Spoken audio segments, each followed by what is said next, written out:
kthehemi në Norvegji këtu, sepse kemi një kohë shumë të veçantë dhe shumë interesante, shumë të vlefshme, besa, për krejt neve. Po morë parasysh jem puna, si jem puna, ki firma, s'ki firme, këto duhesh me bo. Këtë punë duhesh me bo, do me thonë skati. Tash po folim pak disa fjallë norvegjisht që me marrë vesh. Do me thonë, për disa që kanë linë tu kontabilitet, është pak më azor. Mirë po, skat etatën, do me thonë, në ka gjithve, dikush me këthy, dikush me marë, dikush veç e qelë, s'din qa me bo, tjetri se qelë hiq, edhe ajo shkon, ja du të me pagu, ja du të me marë. Shumë është me rëndësi me kontrolu, shumë është me rëndësi me këshyrë se mos është bo në i gabim, sepse kjo është algoritëm, dhe me thonë në këto nuk e ka bo njeri, po e bon kompjuteri, dhe me thonë e bon algoritmi, ku ato dhonat për shembull që i ki pas aty, ndoshta gjatë vitit kanë ndryshu, e ki u punën, e ki marrë punën, ki fitu pare, s'ki fitu pare, diçka u bo edhe normal që të vjen ose me pagu, ose me marrë. Për kretë këto, sonte e kemi këtu njerin me kompetencë më të madhe që mund me pas, dhe me thonë, për shqiptarëve tash, që na tregon se çka duhet bojmë kujdesi edhe në çfarë forme, edhe të njëjtën kohë kompania e musafirit Buja Shala, çka mundet me na ndihmu dhe çfarë shërbime ka, mirëmbrëma dhe mirë se erdhë. Mirëmbrëma, mirë se gjeta.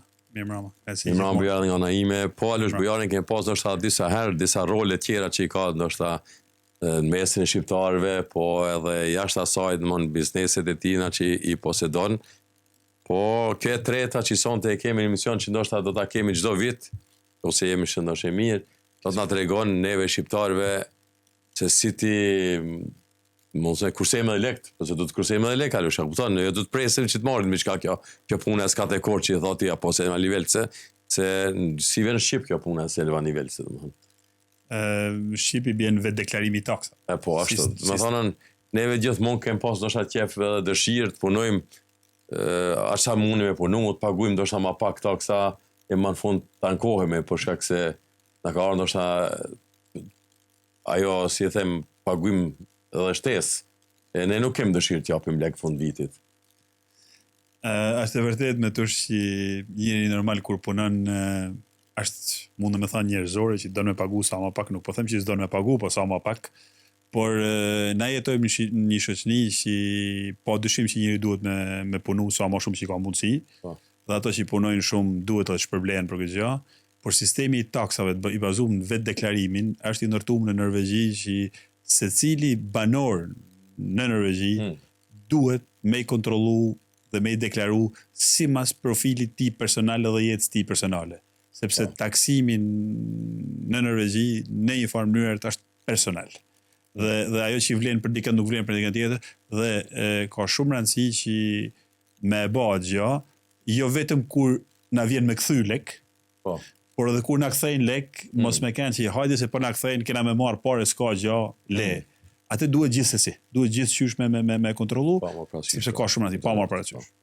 Ujara, dallon kjo puna e kësaj na domethënë tatimit apo taksës në rrogë apo në pagë me shtetet tona atje ku jemi apo shtetet tjera të perëndimit kanë të njëjtën mënyrë, sepse tash neve na u kallon në afat një mujor, më 30 ditë kemi pas mundësinë të ka ardhur prej datës fillim muajit, domethënë po.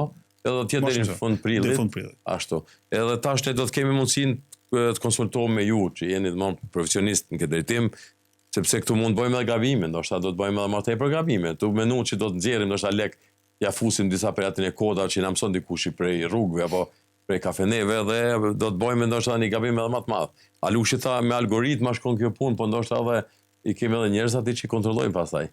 Po dyshim, unë du me fillu me thënë atë që ky është një sistem që është algoritmi për mrapa që kontrollon çdo lëvizje, dhe në qoftë se njëri bën gabime ose bën gjëra me qëllim tjetër, në fundit ato prap zbulohen. Ama e thonun kja,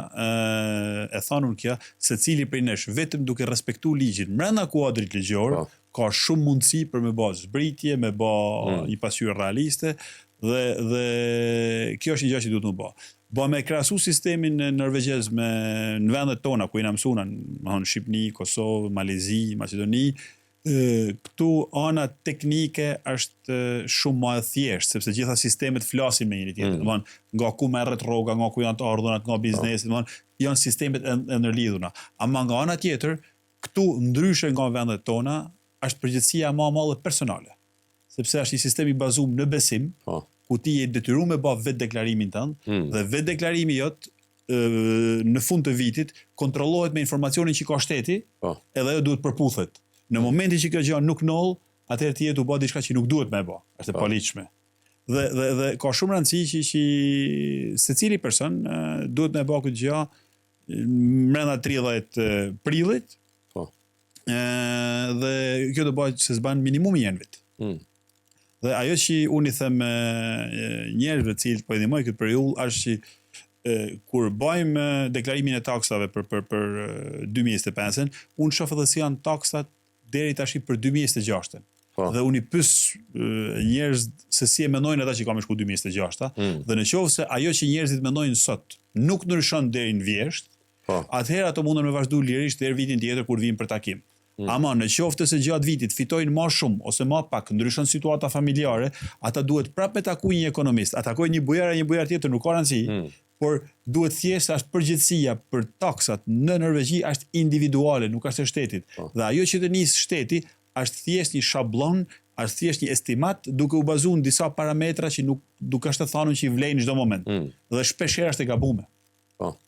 Dhe kjo ka rëndësi, më thënë. Do të thonë gabime nga vetë shteti për në atë aspektin e përkrajës tonë individuale, po ajo ana tjetër, nëse ne te kalojmë gjitha kufit, do të thonë është gjoba e rëndë, mund të futesh në burg për këtë punë apo? Në burg ndoshta nuk jam jurist për me thënë ai në burg.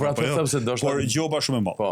Gjoba është do pagush detyrimi i cili ta lejon sipas ligjit, i cili është që ndoshta unë them për shqiptarët në burg, që ai tregojmë asaj. Mund të jetë ajo, por e para do pagush detyrimin që e ke plus 40% dënim dhe ajo që është edhe më e keqe, përveç asaj jobs edhe pagesë, është sepse ti merr një pull të kuqe dhe jeton kohën në survejim. Dhe në momentin që je në survejim, dish do të kesh kontrolle më shumë, do të kesh e cila është koston vetvete, sepse ai një person që do japësh llogari, një far burgimi quhet edhe ajo. Po. Kur hap në realitet një ryle brat, si them asaj në atë sistemin e dosje, po hap dosje për vetveten. Tash ne kemi 30 ditë kemi, do të thonë kanë më disa ditë për me deri në fund prillit. Deri në fund prillit. Edhe tash o e dërgojmë, jemi dakord me ato që po shkruan aty, ose duhet ta kontrollojmë edhe ka diçka që nuk e kuptojmë, se nuk është na që jemi në atë punë edhe kemi të përditshme. Është një herë në vjet, për dikon ndoshta është një herë në 5 vjet, sepse ka të njëjtën. Çka është ajo më e rëndësishme që duhet na ta kontrollojmë, sepse tash kanë lëviz shumë sene. Jo këstet, jo renta, jo punat, besa se ka dikush edhe ka u punën, gjatë gjysmën e vitit ka punu, gjysmën e ka up ose ka shku në AP ose në NAV ose ku e diun, edhe çka është më rëndësi që me kontrollu, sepse ajo s'është regjistruar ndoshta aty. Aty janë shumë gjëra që duhen më kontrollu. Për sa i përket rrogave dhe të ardhurave, ato në shumicën e rasteve vinë automatikisht, se vinë me sistemin e raportimit të rrogave. Ajo që tjetër duhet më kontrollu se s'ban është rruga, udhëtimi. Shumë njerëz thonë, hajtë mëse unë jam në banë në Oslo, punoj në qytet edhe nuk ka lidhje. Absolutisht, ti mundesh të punosh në qytet, sa dush që bëj një punë para ditë, një punë pas dite. Kilometra janë këto dyja. Çdo gjë duhet të shkru. Ajo që ka shumë rëndësi më shkru është ka shumë për shqiptarëve që kanë një banesë me qira. Ajo banesa me qira duhet me pa, a janë pasqyru të ardhunat qiraja që ka pas aty, por aty janë duhet më futur të shpenzimet. Uji, dritat, siguracioni, më thatë thash. Ajo që është një gjatë tjetër prapë që do të më kontrollu, është që secili e din situatën ekonomike të veten më mirë se kush tjetër. Dhe ajo situata ekonomike e personit, si për të ardhuna, si për shpenzime, duhet pasqyrohet edhe aty. Renta njëjta gjë, ku bankat kanë bërë raportimin padyshim, ndasia mes në familje, burri, gruaja, sepse zakonisht borxhin e kanë në emër të dyve, po e paguan vetëm burri ose gruaja, ndërkohë që avantazhin e skatit për sa i përket renteve e marrin të dy, që nuk është e drejtë, se duhet me marr ai që e paguan. Dhe i bën që shpeshherë duhet të pas parasysh skatin, sepse nivelin i taksave në Norvegji është me nivele, dhe në momentin që i kalon për shembull 720.000 krona ose 930.000 krona të jenë në nivel maksimal, atëherë duhet me pas që në një familje ku njëri fiton shumë dhe tjetri fiton pak, duhet me pas levërti që ku duhet me i ul shpenzimet më shumë që me pagu më pak skat, më pak taksa. Dhe këto nuk janë gjëra që i lehen skatit ose vetë zyrë tatimeve të bajnë, sepse zyrat tatimeve nuk e din si e ke situatën ti. Zyrat tatimeve dhe një fotografi të situatës tënde. Fëmijët, shpenzimet që ke për fëmijë, që shkojnë kopsh që ashtu mund të jenë nga më të ndryshme, jo të gjitha i raportojnë. Ke shpenzimet që ke për punën tënde, tesha, materiale, vegla që është që ty të duhet. Dhe nuk ja do fol biznes, ja do fol privatisht, sepse ty të duhet, sepse shtua marrëveshja punës.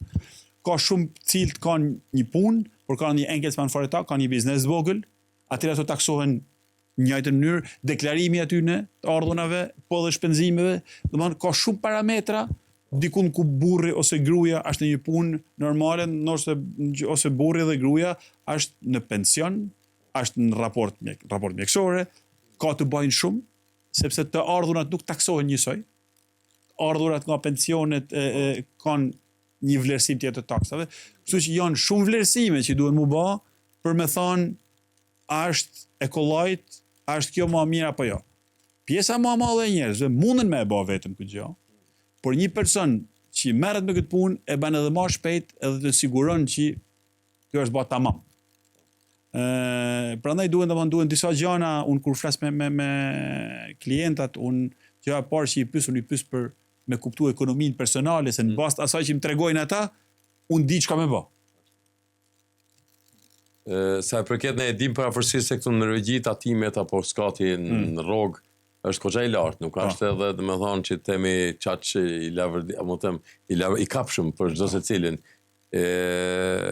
Ka mundësi se ne e dim politikat gjatë krijimit buxhetit vjetor shpesh e bojnë atë domethënë skatelet else apo diçka tjetër. Është bërë një gjë e tillë për këtë vit apo jo, apo ndoshta ju e vreni të njëjtën për çdo secilin klient që i keni dhe ju tani për këtë nevojë, në këtë ndihmë që ju vjen. Baza e tatueshme edhe niveli i tatimit në Norvegji për të ardhurën personale është bajagi i lartë. Është bajagi i lartë dhe ajo që është më e rëndësishme që duhet të thonë, sidomos që vlen për bizneset dhe ato që kanë biznese, deri par vjet ishte me lëvërti me nxjerr parë nga biznesi si dividend, si ytbyte. Ndërkohë që tashti kanë bë tatimin që si me nxjerr dividend ytbyte, si me nxjerr rrogë është njësoj, atëherë ja vlen më mirë me nxjerr rrogë se të paktën grumbullon pikë për pension. Përpara ti e ke nxjerr si ytbyte sepse ke pas lëvërti, ke pagu taksa më pak, kush tash i pagun njësoj. Kështu që ajo që mundem të thonë është që për momentin nuk ka asnjë shenjë që niveli i tatimit në Norvegji për njerëz të thjeshtë që punojnë ka një zbritje, është relativisht i lartë. Ajo që ka rëndësi është me kuptu njeriu deri në çfarë nivelit ja vlen me punu. Ajo është matematik. Ai që unë mundoj me ja tregu klientave të mi që deri këtu ti ke lëvërti me punu, nga këtu e këtu, nga ky nivel e sipër ti punon, por nuk është se nuk është diçka do. E po mirë, kjo është ajo që na duhet të kemi kujdes, normal që gjithçka mundë me bëu, për shembull, me ndryshue krejt ato edhe operacion, besa e krejt, mirë po kur vjen puna te tatimi ose skati, aty shtetit nuk intereson a i ke hek një kom, a një sy, a një dorë, skatin dush me pagu, ose t'i kthen nëse ki pagu ma shumë. Ajo është shumë rëndësi. Kemi një pyetje këtu prej një personi thotë nëse mund kanë hy paret jashta rrogës, jashta krejt, për shembull i ka marrë 50.000 krona. A njehet në tatim ajo apo qysh duhet me raportuaj ato? Varet si i ka marrë ato lek. Nëse ata parë janë borxh, nuk ka nevojë, po nëse ato parë janë pagesë për një shërbim, një qira, një punë që i ka bë, nuk ka, po dyshim që duhet mu raportu. Sepse edhe ato që i kanë kalu ato lek, me shumë mundësi i kanë raportu dikun. Dhe është i transakcioni i cili është i regjistru. Kështu që ka shumë rëndësi që me skatin, me deklarimin e taksave, duhet me keni sinqert dhe me diftu ato që janë të ardhurën tuaja. Ndërkohë që ligji e lejon edhe shëndsbërdering, atë logjikën e shnosht. Ligji nuk është firkamta, i kufizum, që nuk lejon. Por nëse ti e din që je pagu për një punë dhe ajo firma që ta ka dhënë ty atë si rrogë, ti ka kalu direkt ato lek. Ti ka kalu sepse ashtu është marrëveshje, ashtu për shumë arsye nga më të ndryshme. Ti ke ka një Enkelsman Foretak që vetëm i ke thënë për këtë gjë du 50.000 krona, dhe ai ti ka kalu 50.000 krona direkt me një faturë thjesht. Nuk ato e kanë bërë deklarimin e asaj 50.000. Po. Kështu që ama shteti norvegjez nuk e din që ti e ke marr. Atë deklarim duhet ta bash ti. Qiraja e shtëpisë, ke një shtëpi që çon me qira, ai qiraxhiu muj për muj deklaron kalon paret. Shteti nuk e din atë, shteti të pyet, ke një objekt, a ke qira për këtë? Kështu që ka shumë rëndësi me deklaru, por njëkohësisht kur do të deklarosh të ardhunat, do të deklarosh edhe shpenzimet që ti ke. Makinën që shkon, veglat, shpenzimet e tjera që ti mund të kesh, hotelin që ose merr një hotel me shku te një punë. Kështu që përgjigjja është po, çdo gjë duhet deklarohet. Bujan, nëse kemi një makinë e përdorim për të lëvizur në punë në shtëpi. Edhe ndodh një defekt që ndoshta ka një shumë marramendse. Mund ta gjosh një kod aty, ti tregosh ta kesh pak një lehtësim në aspektin derisa përdoret si mjet transportues apo mjegël pune. Në qoftë se ti je vetëm rrogtar, domethënë je vetëm punëtor që merr rrog, përgjigjja është jo. Nuk mundesh. Ama nëse ti ke një Enkelsman Foretak, atëherë po, sepse e ke në funksion të kompanisë, sepse është makinë që përdoret për punë. Por nëse je rrogtar, absolutisht jo. Nuk është e mujtur. Pyetja tjetër thotë nëse jam në AP edhe paguaj skat, sa është maksimumi? AAP-ja zakonisht është në ato të ardhunat e personalit që taksohen shumë pak, paguhen shumë pak. Edhe AAP-ja varet, kur është në AAP-ja është 100%, a ka dalë për një periudhë të shkurtë. Unë nuk mundem i dhënë atij zotnis ose zonjës përgjigjen e saktë sa është, por pjesa më e madhe atyre që janë në AAP, të paktën janë ata që i kalojnë 30%, tanë janë poshtë 30%. Fillon nga 10 deri në 30%, 20-25, sepse varet sa është totali. Dhe AAP-ja po ashtu lidhet edhe me ekonominë personale të personit, se personi mund të jetë AAP, por mund të ketë pasuni, nuk ka borxh, ka prona, dhe unë po mendoj një person i cili ka AAP por nuk ka asgjë tjetër. Kështu që por AAP është ato të ardhuna nga shteti që taksohet më pak. Kemi tash vjen koha për shembull dikush nuk po mundet me gjetë të zgjidhjen, edhe i ka ardhur për shembull një shumë e pagu, po thojmë 20.000 krona, edhe po ai s'mundet me pagu ato krejt. Qysh mundet me bëu për shembull që me shpërndo ato ai gjatë vitit me pagu ka pak? Ajo mundet mu bë, pa problem bëhet, edhe këto janë shumë gjëra që unë ndihmoj klientat e mi.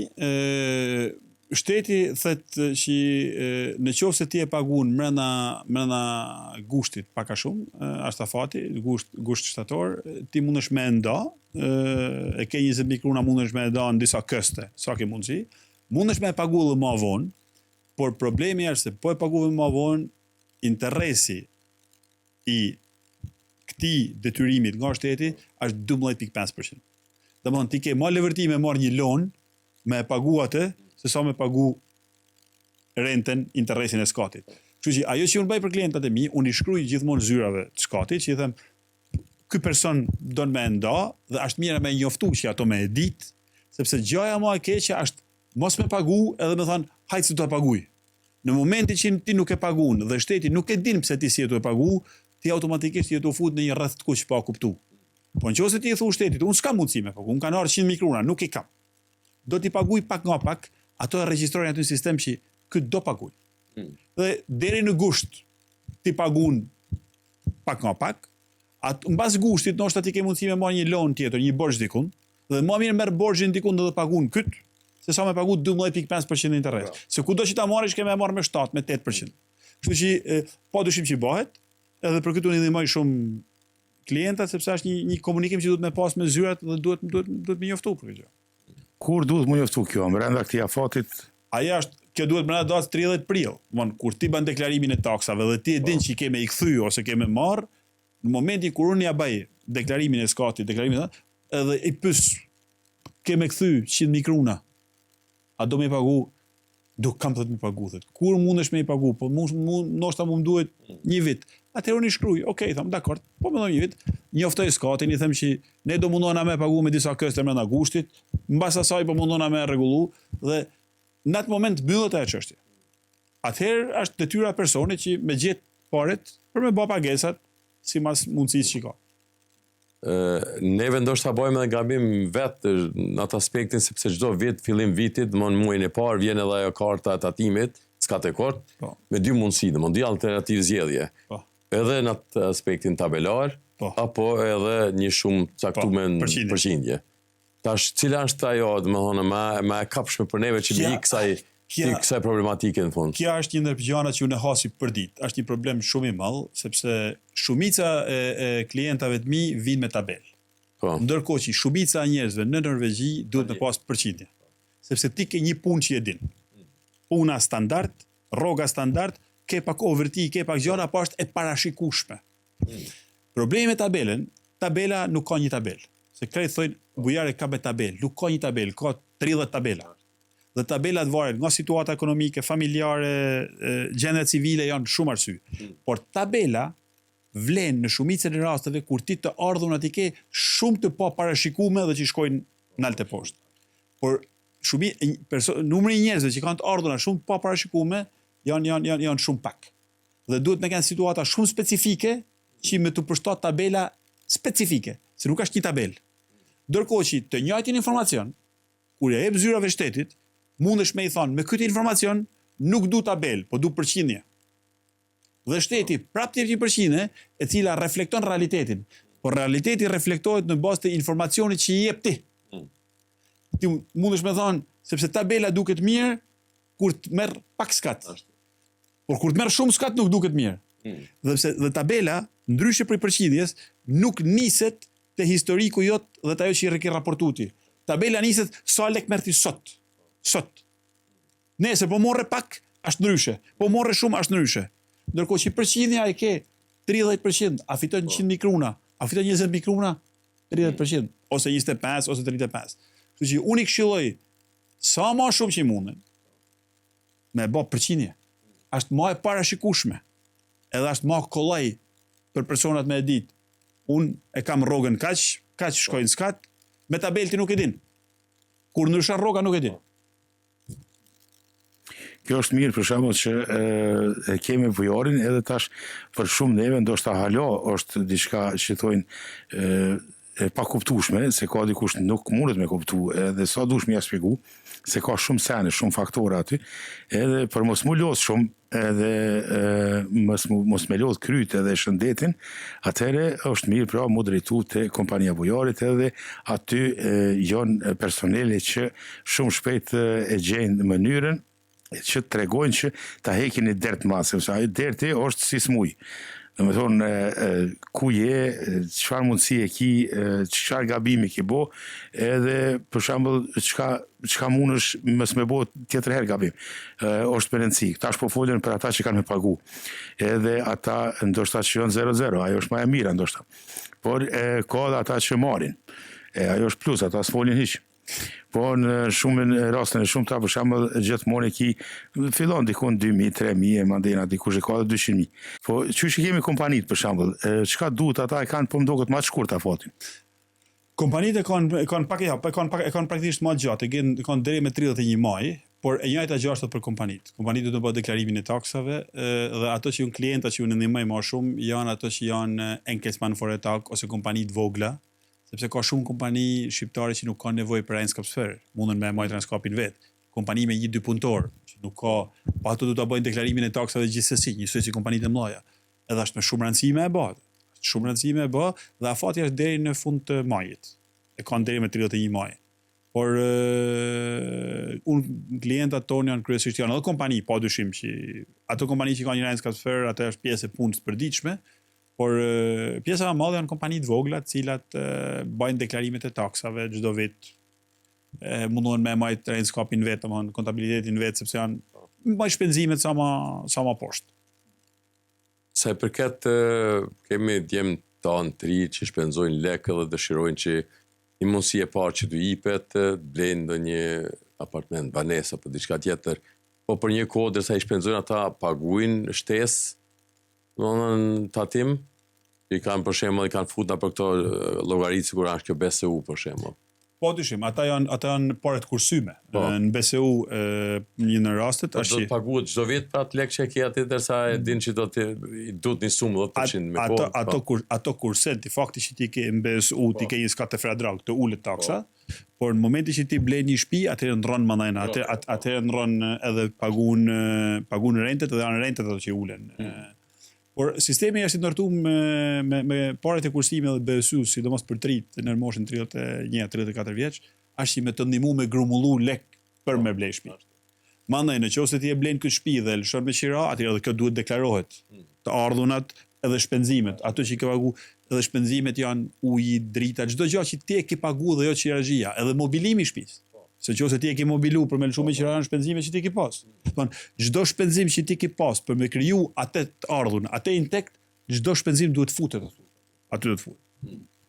Edhe çfarë shumë do të futet aty që edhe qiraxhia me ti në telefon, për shembull diçka, edhe automatikisht e shtin aty 4 kruna 4, s'ka lidhje domethënë se çdo gjë është ta ka harxhu impulsin. Është me rëndësi. Shive, ligji thë shumë qartë. Çdo shpenzim që ti ke bë për me kriju një intekt, një të ardhmë do të futet. Tash ti ton puna, a je i zoti ti me i shënu krejt shpenzimet e tuja. Ti kthejmë të ajo pendle Fandrak si ta më herët. Llogaritet për shembull me makinë, prej kur zgjohem deri te makina ta dhezit, ta nxej pak motorin se kemi minus 20 gradë. Apo ti shuj vetëm se 10 kilometra. Hapa ata? Dhe hapat. Po hapat do. Hapat do që llogarisin nga adresa në adresë. Nga adresa në adresë. Po ose kemi makinë diku pak më larg. Se kemi parking aty. Ja, atë nuk e llogaritin me tush. Me shumë që kisha dashur me llogarit unë i parë kisha llogarit për veti, po ja. Po janë nëse futem në atë kartën e Google Maps tash edhe shohim që ku u banoj unë aty, është bosh tigje biçikletash edhe nuk kam parkim për makinën. Ne kemi dy, një kemi garazh, po tjetrën e kemi jashtë. Edhe kemi parkuar diku 2-3 kilometra më larg. Mund ta shkruaj adresën për aty 2-3 kilometra më larg? Po, aty ata kam qëllim domethënë. Atë ti e shkruan për ku makina? Po, për ku makina domethënë deri atje ku e kam stacionin e stopimit tash po. Po sa të ketë përfitim nga kjo sepse ne e dim çdo vit kjo vetëm se shkurtohet në këtë aspekt e kilometra. Ajo që ka ndodhur këtë vit që njerëz nuk flasin shumë edhe sistemi i taks nuk ka folur shumë është që ajo që është fredragu i përgjithshëm që ka kanë përpara 105.000 kruna. Para se me fillu llogaritja e taksave, për secilin ato kanë bërë një zbritje, fredrag, që ka kanë 105.000 kruna. Tash kjo nga 105, ato kanë ul 92.000. Domthon automatikisht krejt në Norvegji, atë që e kanë pas zbritje bazë, para se me fillu me numërum, para se me fillu me llogarit, zbritja bazë është zvoglu, domethënë që automatikisht gjithse kush ka me pagu më shumë s'ka. Po bra. Kështu që është si më thon, kjo është ata gjëra që nuk flitet shumë, por faktikisht janë këta ndryshimet e vogla, 15.000 këtu, 18.000 aty, se këta bëjnë atë diferencën. Domethënë është ajo që ti a kemë marr 2.000, a kemë kthy 3.000. Po. Do isha me të pyet edhe interesant kjo ditëve të fundit, domethënë dje ke ajo drejtoresha e bankës edhe na tuti pak normal se tash për shkak të luftave, për shkak kostove të mëdha, nuk e ndryshoi këste domethënë rentën, mirë po japin një shenjë që tha në këtë muaj jo, ky muaj ka 30 ditë. Domethënë me siguri muaj tjetër.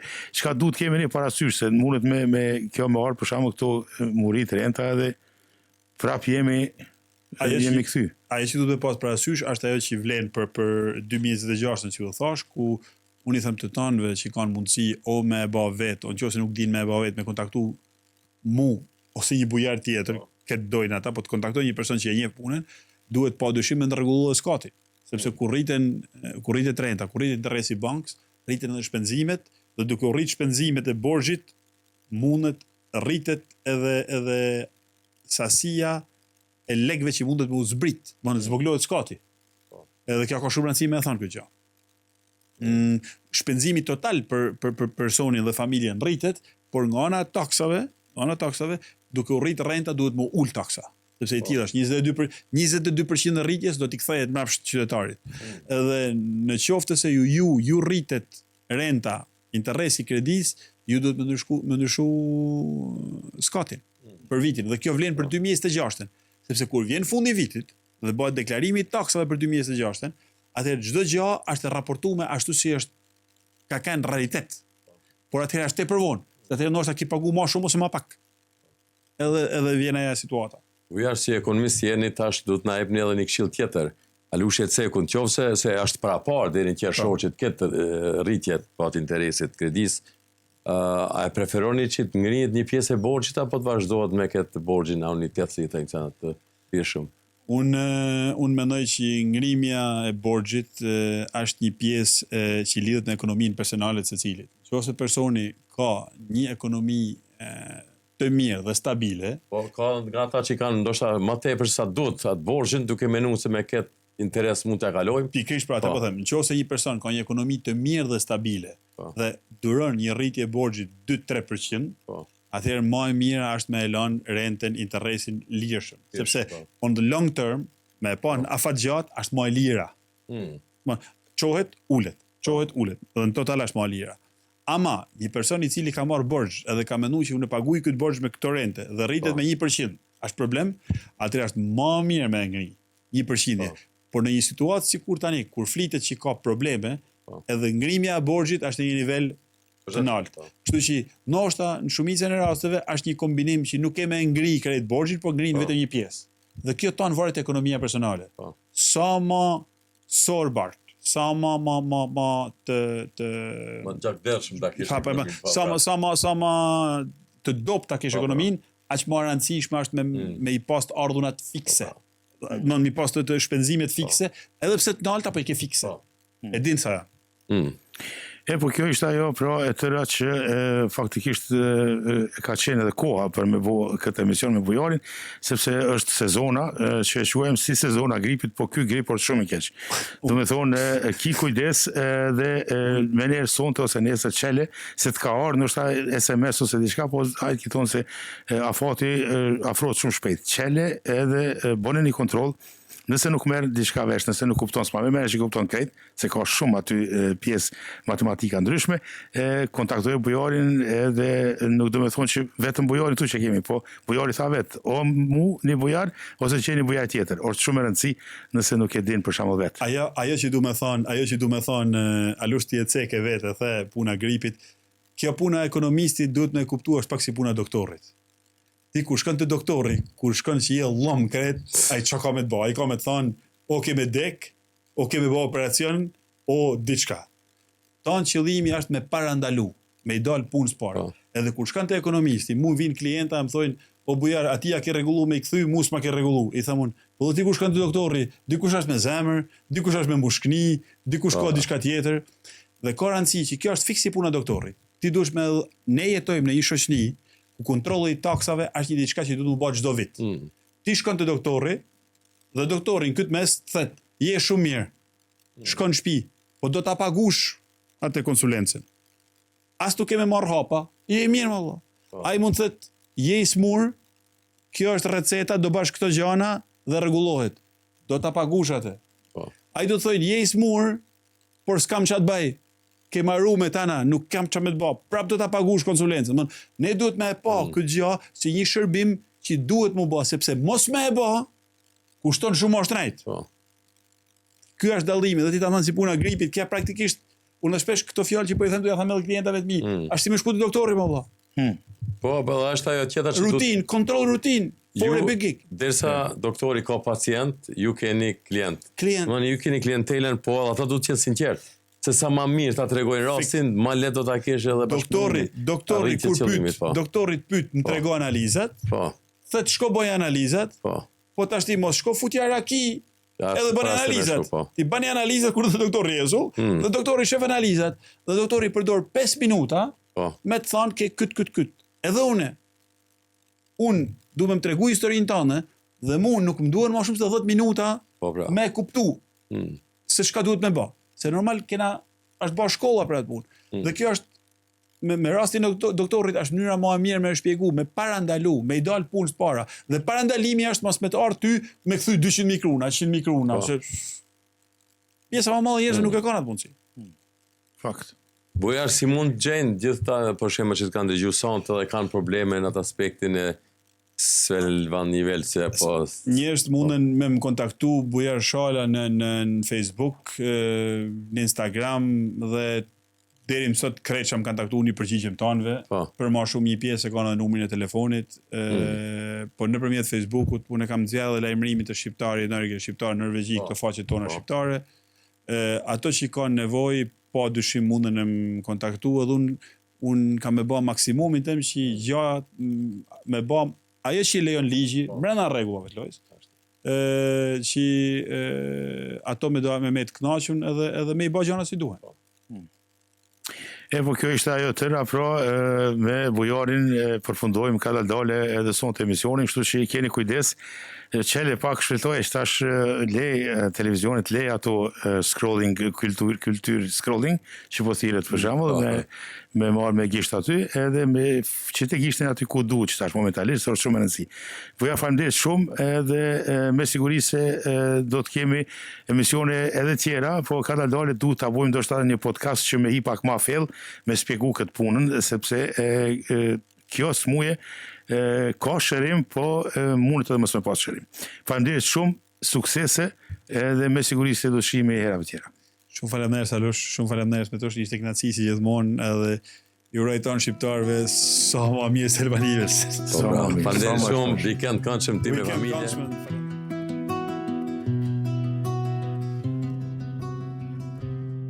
Në çdo hap, në çdo frymarrje, Radio Rilindja është gjithmonë pranë jush, me meloditë përqafojnë shpirtin dhe tinguj që prekin zemrën.